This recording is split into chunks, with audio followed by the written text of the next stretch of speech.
Hi friends, ಇವತ್ತಿನ ವಿಡಿಯೋಗೆ ನಿಮಗೆಲ್ಲರಿಗೂ ಆತ್ಮೀಯ ಸ್ವಾಗತ. ಫ್ರೆಂಡ್ಸ್, ಒಂದು ಕ್ಷಣ ಕಾಯಿರಿ, ನಿಮ್ಮ ಉಸಿರಾಟದ ಮೇಲೆ ಗಮನ ಹರಿಸಿ. ಈಗ ನೀವು ಯಾವ ಮೂಗಿನ ಒಳ್ಳೆಯ ಮೂಲಕ ಉಸಿರಾಡುತ್ತೀರಿ ಎಂದು ನೀವು ಗಮನಿಸುತ್ತೀರಾ? ಹೆಚ್ಚಿನ ಜನರು ಅದರ ಬಗ್ಗೆ ಯೋಚಿಸುವುದಿಲ್ಲ. ಉಸಿರಾಟವು ಯಾವಾಗಲೂ ನಡೆಯುತ್ತದೆ, ಆದರೆ ನಿಮಗೆ ಅದು ಅರಿವಾಗುವುದಿಲ್ಲ. ಆದರೆ ನಿಮ್ಮ ಮೂಗಿನೊಳಗೆ ಒಂದು ರಹಸ್ಯ ಸ್ವಿಚ್ ಇದೆ ಎಂದು ನಾನು ನಿಮಗೆ ಹೇಳಿದರೆ, ಅದನ್ನು ಆನ್ ಅಂಡ್ ಆಫ್ ಮಾಡುವ ಮೂಲಕ ಸಾವಿರಾರು ವರ್ಷಗಳ ಹಿಂದೆ ಯೋಗಿಗಳು ತಮ್ಮ ಮೆದುಳು, ಭಾವನೆಗಳು ಮತ್ತು ಅದರ ಅದೃಷ್ಟವನ್ನು ಸಹ ಬದಲಾಯಿಸಬಹುದು. ಆದರೆ ಇದು ಸುಳ್ಳಲ್ಲ, ಇದು ವಿಜ್ಞಾನ ಮತ್ತು ಪ್ರಾಚೀನ ಯೋಗ ರಹಸ್ಯ. ಇದನ್ನು ಈಗ ಆಧುನಿಕ ವಿಜ್ಞಾನವು ಒಪ್ಪಿಕೊಂಡಿದೆ. ಆದರೆ ಇಂದು ನಾನು ನಿಮ್ಮೊಂದಿಗೆ ಒಂದು ದೊಡ್ಡ ರಹಸ್ಯವನ್ನು ಹಂಚಿಕೊಳ್ಳಲಿದ್ದೇನೆ. ಈಗ ನಾವು ಸ್ವರ ಯೋಗದ ಬಗ್ಗೆ ಮಾತನಾಡೋಣ. ಸ್ವರ ಯೋಗವು ಪ್ರಾಚೀನ ಅಭ್ಯಾಸವಾಗಿದ್ದು, ಅದು ಉಸಿರಾಟದ ಅರಿವನ್ನು ಗಮನಿಸಿ ನಿಯಂತ್ರಿಸುವ ಮೂಲಕ ನಮ್ಮ ದೇಹ ಮತ್ತು ಮನಸ್ಸಿನ ಶಕ್ತಿಯನ್ನು ಸಮತೋಲನಗೊಳಿಸುತ್ತದೆ.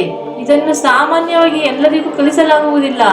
ಹಿಂದೆ ಇದನ್ನು ಬಹಳ ರಹಸ್ಯ ಶಿಕ್ಷಣವೆಂದು ಪರಿಗಣಿಸಲಾಗಿತ್ತು. ಗುರುಗಳು ಈ ಜ್ಞಾನವನ್ನು ಅರ್ಹ ಮತ್ತು ಶಿಸ್ತಿನ ಶಿಷ್ಯರಿಗೆ ಮಾತ್ರ ಕಲಿಸಿದರು. ಹಿಮಾಲಯದ ಗುಹೆಗಳಲ್ಲಿನ ಪ್ರಾಚೀನ ಆಶ್ರಮಗಳಲ್ಲಿ ಯೋಗಿಗಳು ಮತ್ತು ಋಷಿಗಳು ಒಂದು ದೊಡ್ಡ ಸತ್ಯವನ್ನು ಅರಿತುಕೊಂಡರು. ನಮ್ಮ ಮೂಗಿನಲ್ಲಿ ಗಾಳಿಯ ಒಳಗೆ ಮತ್ತು ಹೊರಗೆ ಹೋಗಲು ಕೇವಲ ಒಂದು ಮಾರ್ಗವಿಲ್ಲ. ಇದು ನಮ್ಮ ದೇಹದ ವ್ಯವಸ್ಥೆ, ಮೆದುಳಿನ ಚಟುವಟಿಕೆ, ನಮ್ಮ ಭಾವನೆಗಳು ಮತ್ತು ನಮ್ಮ ಶಕ್ತಿಯ ಅರಿವಿಗೆ ನಿಯಂತ್ರಣ ಕೇಂದ್ರವಾಗಿ ಕಾರ್ಯನಿರ್ವಹಿಸುತ್ತದೆ.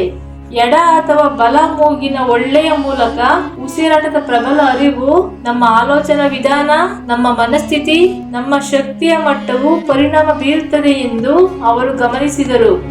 ಈ ಜ್ಞಾನವನ್ನು ಬಳಸಿಕೊಂಡು ಅವರು ತಮ್ಮ ಮನಸ್ಸನ್ನು ಸ್ಥಿರವಾಗಿಸಿಕೊಂಡರು, ಅವರು ತಮ್ಮ ಶಕ್ತಿಯನ್ನು ನಿಯಂತ್ರಿಸಿದರು ಮತ್ತು ಅವರು ಜೀವನದಲ್ಲಿ ಸರಿಯಾದ ನಿರ್ಧಾರಗಳನ್ನು ತೆಗೆದುಕೊಳ್ಳುವ ಸಾಮರ್ಥ್ಯವನ್ನು ಹೊಂದಿದ್ದರು. ಈ ಜ್ಞಾನವನ್ನು ಶಿವ ಸರೋವರ ಪೆರಾಂಟದಂತಹ ಪ್ರಾಚೀನ ಗ್ರಂಥಗಳಲ್ಲಿ ವಿವರವಾಗಿ ವಿವರಿಸಲಾಗಿದೆ. ಆದರೆ ಶತಮಾನಗಳ ನಂತರ ಇಂದು ನಾವು ಈ ಜ್ಞಾನದಿಂದ ದೂರ ಸರಿದಿದ್ದೇವೆ. ಇಂದಿನ ಒತ್ತಡದ ಜೀವನದಲ್ಲಿ ನಾವು ಏನು ಮಾಡುತ್ತಿದ್ದೇವೆ? ಬೆಳಗ್ಗೆ ಎದ್ದ ತಕ್ಷಣ ಫೋನ್ ನೋಡುವುದು, ಕಚೇರಿಗೆ ಬೇಗನೆ ಹೋಗುವುದು, ಒತ್ತಡ ರಾತ್ರಿಯಲ್ಲಿ ಸಾಕಷ್ಟು ನಿದ್ದೆ ಬರುವುದಿಲ್ಲ, ಮೆದುಳಿನಲ್ಲಿ ಅಂತ್ಯವಿಲ್ಲದ ಆಲೋಚನೆಗಳು.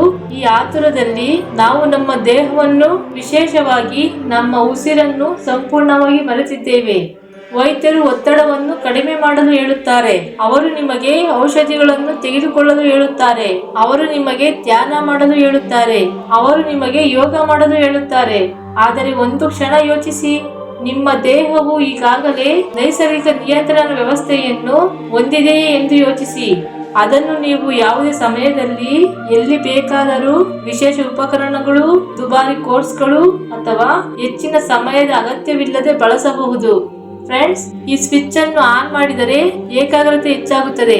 ನೀವು ನಿಮ್ಮ ದೇಹದಲ್ಲಿ ಬಿಸಿ ಅಥವಾ ಶೀತವನ್ನು ಅನುಭವಿಸಿದರೆ ಈ ಸ್ವಿಚ್ ತಾಪಮಾನವನ್ನು ನಿಯಂತ್ರಿಸಬಹುದು.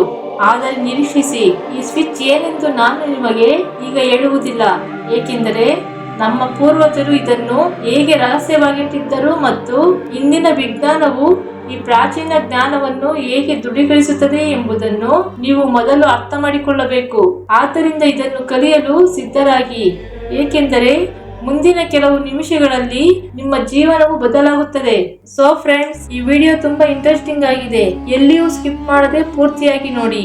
ಹಾಗೆಯೇ ಇದೇ ಮೊದಲ ಬಾರಿಗೆ ನಮ್ಮ ಚಾನೆಲ್ಗೆ ಭೇಟಿ ನೀಡಿದ್ದರೆ ಈ ವಿಡಿಯೋಗೊಂದು ಲೈಕ್ ನೀಡಿ ನಮ್ಮ ಚಾನೆಲ್ ಅನ್ನು ಸಬ್ಸ್ಕ್ರೈಬ್ ಮಾಡಿಕೊಳ್ಳಿ. ಫ್ರೆಂಡ್ಸ್, ಇದನ್ನು ಒಂದು ಪ್ರಯೋಗದ ಮೂಲಕ ಅರ್ಥ ಮಾಡಿಕೊಳ್ಳೋಣ.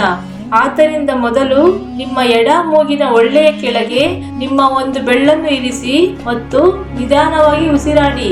ಗಾಳಿಯ ಹರಿವನ್ನು ಗಮನಿಸಿ. ನಂತರ ಅದೇ ರೀತಿ ನಿಮ್ಮ ಬಲ ಮೂಗಿನ ಒಳ್ಳೆಯ ಕೆಳಗೆ ನಿಮ್ಮ ಬೆರಳನ್ನು ಇರಿಸಿ ಮತ್ತು ಉಸಿರಾಡಿ. ನೀವು ಏನು ಗಮನಿಸಿದ್ದೀರಿ?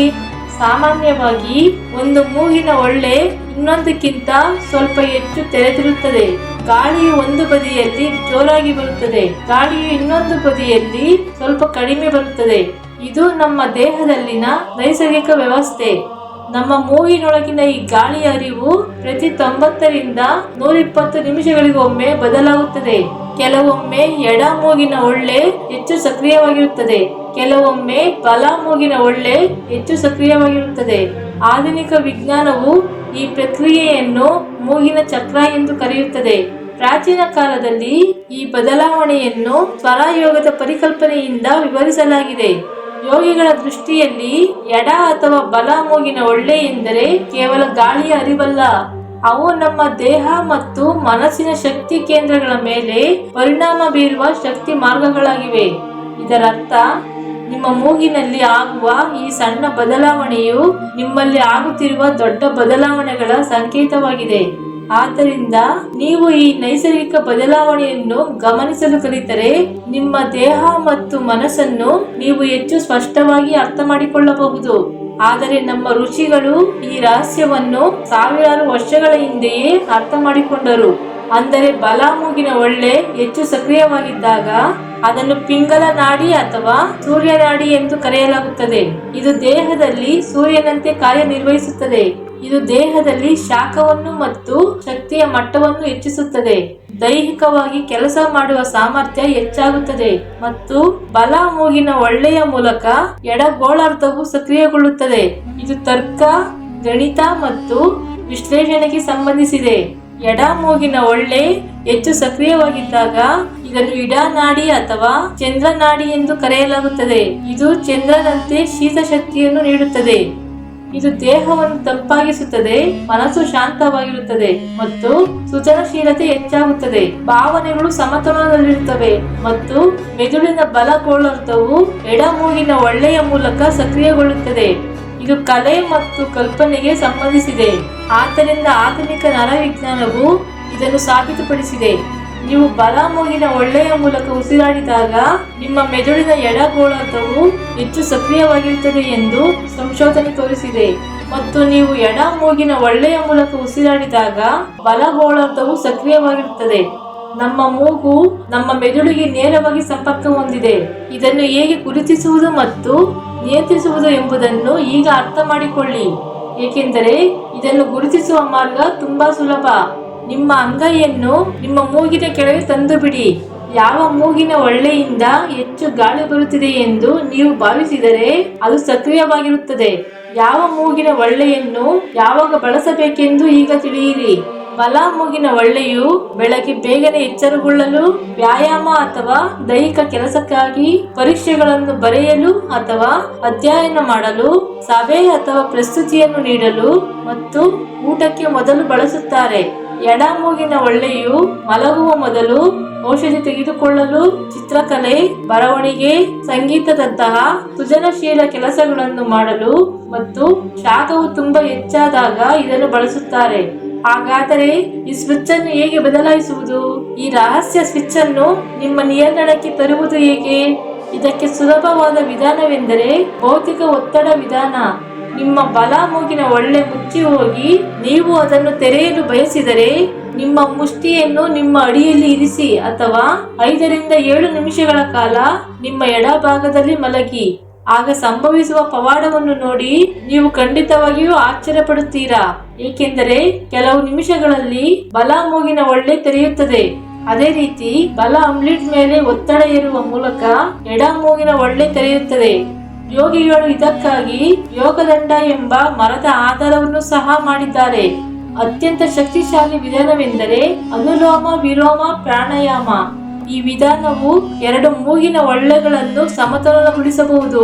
ಆದ್ದರಿಂದ ಮೊದಲನೇದಾಗಿ ಆರಾಮವಾಗಿ ಮತ್ತು ಶಾಂತಿಯಾಗಿ ಕುಳಿತುಕೊಳ್ಳಿ. ನೀವು ನೆಲದ ಮೇಲೆ ಪದ್ಮಾಸನ ಮಾಡಬಹುದು ಅಥವಾ ನೀವು ಕುರ್ಚಿಯಲ್ಲಿ ನೇರವಾಗಿ ಕುಳಿತುಕೊಳ್ಳಬಹುದು. ನೀವು ಹೇಗೆ ಕುಳಿತರೂ ನಿಮ್ಮ ಬೆನ್ನು ಮೂಳೆಯು ನೇರವಾಗಿದೆ ಎಂದು ಖಚಿತಪಡಿಸಿಕೊಳ್ಳಿ. ನಿಮ್ಮ ಭುಜಗಳಿಗೆ ವಿಶ್ರಾಂತಿ ಕೊಡಿ ಮತ್ತು ನಿಮ್ಮ ಮುಖವನ್ನು ಉದ್ವೇಗದಿಂದ ಮುಕ್ತವಾಗಿಡಿ. ನೀವು ನಿಮ್ಮ ಕಣ್ಣುಗಳನ್ನು ನಿಧಾನವಾಗಿ ಮುಚ್ಚಿದರೆ ತುಂಬಾ ಉತ್ತಮ. ಆದ್ದರಿಂದ ಈಗ ನಿಮ್ಮ ಬಲಗೈಯನ್ನು ನಿಮ್ಮ ಮೂಗಿಗೆ ತನ್ನಿ. ನಿಮ್ಮ ಬಲಗೈಯಿಂದ ನಿಮ್ಮ ಬಲ ಮೂಗಿನ ಒಳ್ಳೆಯನ್ನು ನಿಧಾನವಾಗಿ ಮುಚ್ಚಿ ಮತ್ತು ನಿಮ್ಮ ಎಡ ಮೂಗಿನ ಒಳ್ಳೆಯ ಮೂಲಕ ನಿಧಾನವಾಗಿ ಉಸಿರಾಡಿ. ಆಗ ಗಾಳಿ ಬರುವುದನ್ನು ಅನುಭವಿಸಿ. ನಂತರ ನಿಮ್ಮ ಉಂಗುರದ ಬೆರಳಿನಿಂದ ನಿಮ್ಮ ಎಡ ಮೂಗಿನ ಒಳ್ಳೆಯನ್ನು ಮುಚ್ಚಿ ಮತ್ತು ನಿಮ್ಮ ಬಲ ಮೂಗಿನ ಒಳ್ಳೆಯನ್ನು ತೆರೆಯಿರಿ. ಆಗ ನಿಧಾನವಾಗಿ ಉಸಿರಾಡಿ ಬಿಡಿ. ನಂತರ ಬಲ ಮೂಗಿನ ಒಳ್ಳೆಯ ಮೂಲಕ ಮತ್ತೆ ಉಸಿರಾಡಿ. ಮತ್ತೆ ಬಲ ಮೂಗಿನ ಒಳ್ಳೆಯನ್ನು ಮುಚ್ಚಿ ಎಡ ಮೂಗಿನ ಒಳ್ಳೆಯನ್ನು ತೆರೆದು ನಿಧಾನವಾಗಿ ಉಸಿರಾಡಿ. ಇದು ಒಂದು ಸಂಪೂರ್ಣ ಚಕ್ರ. ಮೂಗಿನ ಒಳ್ಳೆಗಳನ್ನು ಪರ್ಯಾಯವಾಗಿ ಉಸಿರಾಡುವ ಮತ್ತು ಬಿಡುವುದನ್ನು ಮುಂದುವರಿಸಿ. ಉಸಿರಾಟವು ಯಾವಾಗಲೂ ಮೃದುವಾಗಿ ಮತ್ತು ಮೌನವಾಗಿರಬೇಕು. ಅದನ್ನು ಬಲವಂತಪಡಿಸಬೇಡಿ. ಪ್ರತಿದಿನ ಬೆಳಗ್ಗೆ ಖಾಲಿ ಹೊಟ್ಟೆಯಲ್ಲಿ 5ರಿಂದ 10 ನಿಮಿಷಗಳ ಕಾಲ ಈ ಪ್ರಾಣಾಯಾಮವನ್ನು ಮಾಡುವುದು ಉತ್ತಮ. 5 ಸುತ್ತುಗಳಿಂದ ಪ್ರಾರಂಭಿಸಿ ಮತ್ತು ನೀವು ಆರಾಮವಾಗಿದ್ದರೆ ಕ್ರಮೇಣ 10ರಿಂದ 15 ನಿಮಿಷಗಳವರೆಗೆ ಹೆಚ್ಚಿಸಿ. ಈಗ ಈ ಸರಳ ತಂತ್ರದ ಅದ್ಭುತ ಪ್ರಯೋಜನಗಳು: ಮಾನಸಿಕ ಆರೋಗ್ಯದಲ್ಲಿ ಒತ್ತಡ ಮತ್ತು ಆಂತರಿಕವು 60% ವರೆಗೆ ಕಡಿಮೆಯಾಗುತ್ತದೆ. ನಿದ್ರೆಯ ಗುಣಮಟ್ಟ ಹೆಚ್ಚಾಗುತ್ತದೆ. ಮೆದುಳಿನ ಸ್ಪಷ್ಟತೆ ಮತ್ತು ಗಮನ ಹೆಚ್ಚಾಗುತ್ತದೆ. ಖಿನ್ನತೆಯ ಲಕ್ಷಣಗಳು ನಿವಾರಣೆಯಾಗುತ್ತವೆ. ದೈಹಿಕ ಆರೋಗ್ಯದಲ್ಲಿ ರಕ್ತದೊತ್ತಡ ನಿಯಂತ್ರಿಸಲ್ಪಡುತ್ತದೆ. ಉಸಿರಾಟದ ವ್ಯವಸ್ಥೆಯು ಬಲಗೊಳ್ಳುತ್ತದೆ. ರೋಗ ನಿರೋಧಕ ಶಕ್ತಿ ಹೆಚ್ಚಾಗುತ್ತದೆ. ದೇಹದ ಉಷ್ಣತೆಯು ಸಮತೋಲನವಾಗಿರುತ್ತದೆ. ಆಧ್ಯಾತ್ಮಿಕ ಪ್ರಯೋಜನಗಳಲ್ಲಿ ಬೆನ್ನುಹುರಿ ಸಕ್ರಿಯಗೊಳ್ಳುತ್ತದೆ. 2 ಮೂಗಿನ ಒಳ್ಳೆಗಳು ಸಮಾನವಾಗಿ ಕೆಲಸ ಮಾಡುವಾಗ ಧ್ಯಾನವು ಆಳವಾಗುತ್ತದೆ ಮತ್ತು ಆಂತರಿಕ ಶಕ್ತಿಯನ್ನು ಅನುಭವಿಸಲಾಗುತ್ತದೆ. ನೆನಪಿಡಿ, ಈ ತಂತ್ರವನ್ನು ಬಳಸುವಾಗ ಬಲವಂತವಾಗಿ ಉಸಿರಾಡುವುದನ್ನು ನಿಲ್ಲಿಸಿ. ನಿಮಗೆ ಶೀತ ಇದ್ದರೆ ಅಭ್ಯಾಸ ಮಾಡಬೇಡಿ. ಊಟದ ನಂತರ ತಕ್ಷಣ ಇದನ್ನು ಮಾಡಬೇಡಿ ಮತ್ತು ತುಂಬಾ ವೇಗವಾಗಿ ಉಸಿರಾಡಬೇಡಿ. ಸಾವಿರಾರು ವರ್ಷಗಳ ಹಿಂದೆ ನಮ್ಮ ಪೂರ್ವಜರು ನೀಡಿದ ಜ್ಞಾನವು ಇಂದಿನಂತೆಯೇ ಇಂದಿಗೂ ಪ್ರಸ್ತುತವಾಗಿದೆ. ವಾಸ್ತವವಾಗಿ ಇಂದಿನ ಒತ್ತಡದ ಜೀವನದಲ್ಲಿ ಇದು ತುಂಬಾ ಅವಶ್ಯಕವಾಗಿದೆ. ಇದು ಯಾವುದೇ ಧಾರ್ಮಿಕ ಆಚರಣೆಯಲ್ಲ. ಇದು ನಿಮ್ಮ ದೇಹದ ನೈಸರ್ಗಿಕ ವ್ಯವಸ್ಥೆಯನ್ನು ಅರ್ಥ ಮಾಡಿಕೊಳ್ಳುವುದು ಮತ್ತು ಬಳಸುವುದು. ಎಲ್ಲದಕ್ಕಿಂತ ದೊಡ್ಡ ವಿಷಯವೇನೆಂದರೆ ಅದು ಸಂಪೂರ್ಣವಾಗಿ ಉಚಿತ. ಯಾವುದೇ ಉಪಕರಣಗಳ ಅಗತ್ಯವಿಲ್ಲ. ಜಿಮ್ ಅಗತ್ಯವಿಲ್ಲ. ದುಬಾರಿ ಕೋರ್ಸ್ಗಳಿಲ್ಲ. ನಿಮ್ಮ ಉಸಿರು ಮತ್ತು ನಿಮ್ಮ ಅರಿವು. ಆದ್ದರಿಂದ ಹಿಂದೆ ಪ್ರಾರಂಭಿಸಿ. ಇದಕ್ಕಾಗಿ ದಿನಕ್ಕೆ 5 ನಿಮಿಷಗಳನ್ನು ಮೀಸಲಿಡಿ. 21 ದಿನಗಳವರೆಗೆ ನಿಯಮಿತವಾಗಿ ಅಭ್ಯಾಸ ಮಾಡಿ. ಆಗ ನಿಮ್ಮ ಜೀವನದಲ್ಲಿ ಬದಲಾವಣೆಯನ್ನು ನೀವೇ ನೋಡಿ. ಈಗ ನಾನು ನಿಮಗೆ ಕೆಲವು ಆಘಾತಕಾರಿ ರಹಸ್ಯಗಳನ್ನು ಹೇಳಲಿದ್ದೇನೆ. ಆದ್ದರಿಂದ ಎಚ್ಚರಿಕೆಯಿಂದ ಆಲಿಸಿ. ಫ್ರೆಂಡ್ಸ್, ಪ್ರಾಚೀನ ಯೋಗಿಗಳು ಮೂಗನ್ನು ಪರೀಕ್ಷಿಸುವ ಮೂಲಕ ಒಬ್ಬ ವ್ಯಕ್ತಿಯು ಎಷ್ಟು ಕಾಲ ಬದುಕುತ್ತಾನೆ ಎಂದು ಹೇಳುತ್ತಿದ್ದರು. ನಿಮಗೆ ಗೊತ್ತಿದೆಯೇ? ಹೌದು, ಶಿವ ಸ್ವಾಧವ್ಯದಲ್ಲಿ ಒಬ್ಬ ವ್ಯಕ್ತಿಯ ಮೂಗಿನ ಒಳ್ಳೆಯೊಂದು 24 ಗಂಟೆಗಳಿಗಿಂತ ಹೆಚ್ಚು ಕಾಲ ನಿರಂತರವಾಗಿ ಓಡಾಡುತ್ತಿದ್ದರೆ ಮತ್ತು ಇನ್ನೊಂದು ಸಂಪೂರ್ಣವಾಗಿ ಮುಚ್ಚಿ ಹೋಗಿದ್ದರೆ ಅದನ್ನು ಸಾವಿನ ಸಂಕೇತವೆಂದು ಪರಿಗಣಿಸಲಾಗುತ್ತದೆ. ಸಾಮಾನ್ಯ ಚಕ್ರವು ಪ್ರತಿ 90ರಿಂದ 120 ನಿಮಿಷಗಳಿಗೊಮ್ಮೆ ಬದಲಾಗಬೇಕು. ಇವು ನಿಂತರೆ ಅದು ಗಂಭೀರ ಆರೋಗ್ಯ ಸಮಸ್ಯೆಗೆ ಸೂಚನೆಯಾಗಿದೆ. ಆಧುನಿಕ ವೈಜ್ಞಾನಿಕ ವಿಜ್ಞಾನವೂ ಸಹ ಅನಾರೋಗ್ಯ ಪೀಡಿತ ರೋಗಿಗಳಿಗೆ ಮೂಗಿನ ಚಕ್ರವು ತೊಂದರೆಗೊಳಗಾಗುತ್ತದೆ ಎಂದು ಒಪ್ಪುತ್ತದೆ. ಪ್ರಾಚೀನ ಗ್ರಂಥಗಳಲ್ಲಿ ನೀವು ಯಾರನ್ನಾದರೂ ಭೇಟಿಯಾಗಲು ಹೋಗುವ ಮೊದಲು, ಯಾರೊಂದಿಗಾದರೂ ಮಾತನಾಡುವ ಮೊದಲು ಅಥವಾ ಪ್ರಮುಖ ಮಾತುಕತೆ ನಡೆಸುವ ಮೊದಲು ಯಾವ ಮೂಗಿನ ಒಳ್ಳೆ ಓಡುತ್ತಿದೆ ಎಂಬುದನ್ನು ಪರಿಶೀಲಿಸಿ. ಬಲ ಮೂಗಿನ ಒಳ್ಳೆ ಓಡುತ್ತಿದ್ದರೆ ನಿಮಗೆ ಅನುಕೂಲ ಸಿಗುತ್ತದೆ, ನೀವು ಪ್ರಾಬಲ್ಯ ಹೊಂದಿರುತ್ತೀರಿ. ಆದರೆ ಎಡ ಮೂಗಿನ ಒಳ್ಳೆ ಚಲಿಸಿದರೆ ಇನ್ನೊಬ್ಬ ವ್ಯಕ್ತಿಯು ನಿಮ್ಮ ಮೇಲೆ ಪ್ರಾಬಲ್ಯ ಸಾಧಿಸುವ ಸಾಧ್ಯತೆಗಳು ಹೆಚ್ಚು. ಅದಕ್ಕಾಗಿಯೇ ಯೋಗಿಗಳು ಯಾವಾಗಲೂ ಪ್ರಮುಖ ಸಭೆಗಳ ಮೊದಲು ಬಲ ಮೂಗಿನ ಒಳ್ಳೆಯನ್ನು ಸಕ್ರಿಯಗೊಳಿಸಲು ಹೇಳುತ್ತಾರೆ. ನಮ್ಮ ಮೂಗು ನಮ್ಮ ಸಾವಿನ ಚಿಹ್ನೆಗಳನ್ನು ನೀಡುತ್ತದೆ ಎಂದು ನಿಮಗೆ ಗೊತ್ತಿದೆಯೇ? ಪ್ರಾಣ ಪರೀಕ್ಷೆ ಎಂಬ ಪ್ರಯೋಗವನ್ನು ಶಿವ ಸ್ವಾಧವ್ಯದಲ್ಲಿ ಉಲ್ಲೇಖಿಸಲಾಗಿದೆ. ಬೆಳಗ್ಗೆ ಎದ್ದ ತಕ್ಷಣ ನಿಮ್ಮ ಅಂಗೈಯನ್ನು ನೋಡುವಾಗ ಯಾವ ಕೈ ಹೆಚ್ಚು ಸ್ಪಷ್ಟವಾಗಿ ಗೋಚರಿಸುತ್ತದೆಯೋ ಆ ಬದಿಯಲ್ಲಿರುವ ಮೂಗು ಕ್ರಿಯಾತ್ಮಕವಾಗಿರಬೇಕು. ಅಂದರೆ ಬಲಗೈ ಸ್ಪಷ್ಟವಾಗಿ ಗೋಚರಿಸಿದರೆ ಬಲ ಮೂಗಿನ ಒಳ್ಳೆ ಚಲಿಸಬೇಕು. ಇದು ವಿರುದ್ಧವಾಗಿದ್ದರೆ, ಅಂದರೆ ಎಡಗೈ ಗೋಚರಿಸಿದರೆ ಮತ್ತು ಬಲ ಮೂಗಿನ ಒಳ್ಳೆ ಚಲಿಸಿದರೆ ಅದನ್ನು ಅಶುಭವೆಂದು ಪರಿಗಣಿಸಲಾಗುತ್ತದೆ. ಇದು ಸತತವಾಗಿ ಹಲವು ದಿನಗಳವರೆಗೆ ಸಂಭವಿಸಿದಲ್ಲಿ ವ್ಯಕ್ತಿಗಳ ಜೀವಶಕ್ತಿ ದುರ್ಬಲಗೊಳ್ಳುತ್ತದೆ ಎಂದು ಯೋಗಿಗಳು ನಂಬಿದ್ದರು. ಇಲ್ಲಿ ನಂಬಬೇಕಾದ ಇನ್ನೊಂದು ವಿಷಯವೇನೆಂದರೆ, ಪ್ರಾಚೀನ ತಾಂತ್ರಿಕ ಯೋಗಿಗಳು ಇತರರ ಶಕ್ತಿಯನ್ನು ಗ್ರಹಿಸಲು ಈ ಜ್ಞಾನವನ್ನು ಬಳಸುತ್ತಿದ್ದರು.